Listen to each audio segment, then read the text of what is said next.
पहले हमने supreme court से हिदायत करके चुनाव भी करवा लिए, सरकार भी बनवा ली, और अब आप रियासत का दर्जा सुप्रीम कोर्ट की हिदायत के मुताबिक जो हमें ऐलान किया गया है वो रियासत हमें जल्द से जल्द वापस की जाए। क्लियरेंस दी कि रियासत का दर्जा वापस किया जाए। प्रधानमंत्री जी खामोश, अमित शाह जी खामोश, मोदी जी खामोश, पूरी भारतीय जनता पार्टी खामोश, और सबसे बड़े 29 नल्ले विधायक जो चुन करके बैठे हैं, जो डोगरी में ओथ सेरेमनी में जाते हैं लेकिन वो भी खामोश बैठे। रेजोल्यूशन 4 नवंबर को फिर से लाए असेंबली में।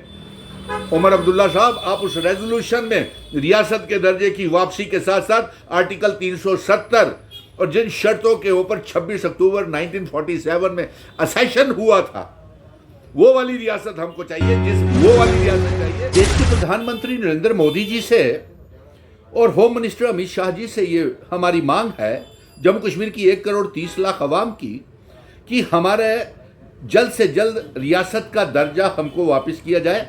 और 5 अगस्त 2019 को जो पार्लियामेंट में आपने वादा किया था और उसके बाद सुप्रीम कोर्ट ने जो आपको हिदायत जारी की है कि जल्द से जल्द जम्मू कश्मीर रियासत का दर्जा वापस किया जाए, और आपने भी चुनावी भाषणों में वादे किए, पार्लियामेंट के चुनावों में भी और असेंबली के विधानसभा के चुनावों में भी, लेकिन आप अपना वादा ना तो नरेंद्र मोदी जी, ना अमित शाह जी और ना भारतीय जनता पार्टी रियासत के दर्जे की वापसी और जम्मू कश्मीर का दरबार मूव शुरू करने की वापसी का कोई भी ऐलान नहीं कर रही है। यानी कि जम्मू कश्मीर की 1 करोड़ 30 लाख अवाम को प्रधानमंत्री नरेंद्र मोदी जी और होम मिनिस्टर अमित शाह जी, आपके ऊपर कोई भरोसा नहीं रहा हुआ है।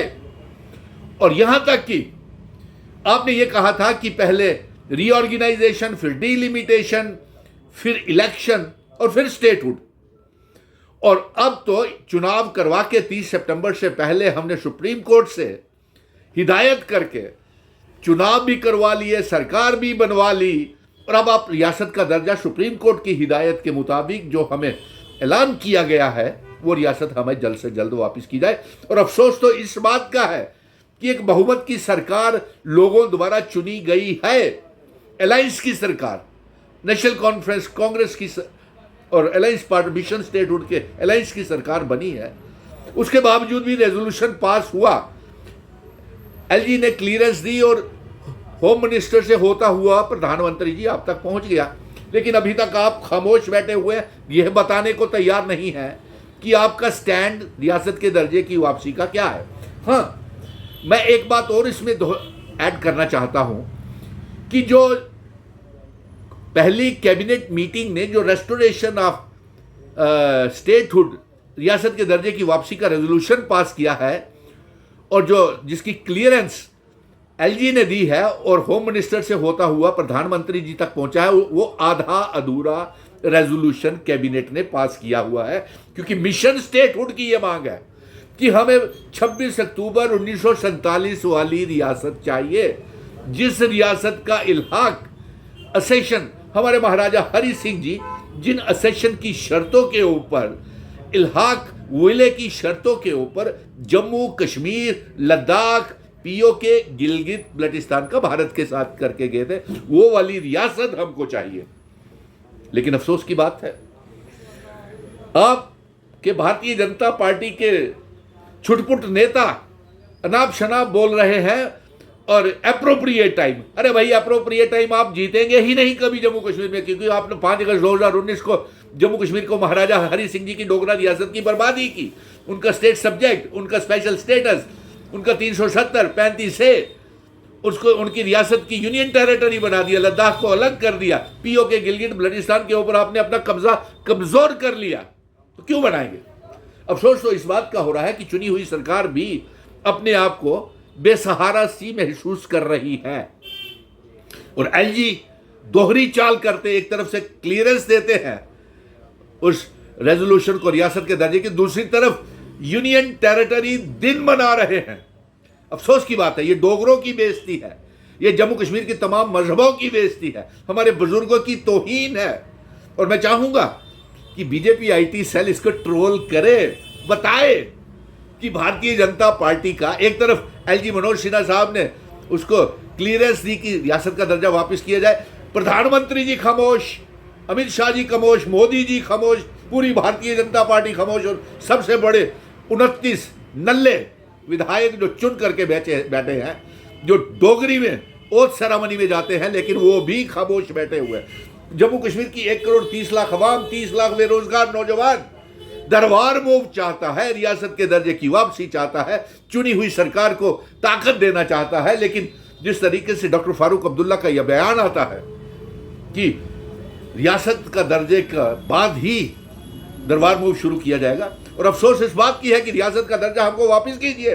प्रधानमंत्री जी, आप धोखा मत दीजिए जम्मू कश्मीर की डोगरा लोगों को। डोगरा रियासत आपने पहले ही बर्बाद कर दी।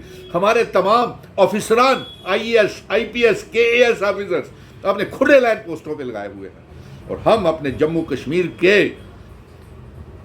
IAS, IPS ऑफिसर्स को ही commissioners, secretaries, DGPs, SSPs, DIGs, ADGPs देखना चाहते हैं, DCs के देखना चाहते हैं। हम अपने लोकल जम्मू कश्मीर के IAS, IPS, KAS ऑफिसर्स की बहुत चाहते हैं।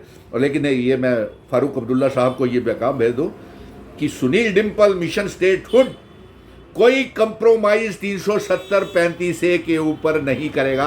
आप एक रेजोल्यूशन 4 नवंबर को फिर से लाएं असेंबली में।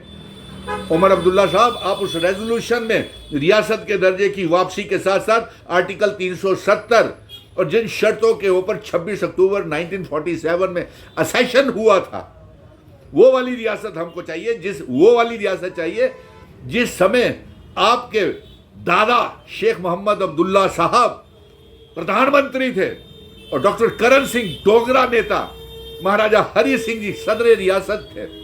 वो वाली रियासत हमको चाहिए। ये खोखली रियासत विरासत हमको नहीं चाहिए। और वो वाली रियासत चाहिए जिसमें जम्मू कश्मीर, लद्दाख, POK, गिलगित बल्टिस्तान भी हो। ये रेजोल्यूशन मैं कहूँगा डॉक्टर फारूक अब्दुल्ला साहब तैयार करें। ये आधा अधूरा रेजोल्यूशन हमें मंजूर नहीं है।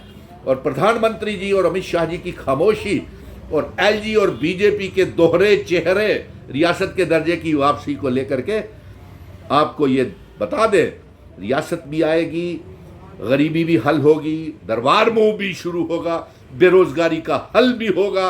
हम जंग लड़ेंगे और अगर जरूरत पड़ी तो फिर सुप्रीम कोर्ट तक फिर जाएंगे। जय हिंद, धन्यवाद।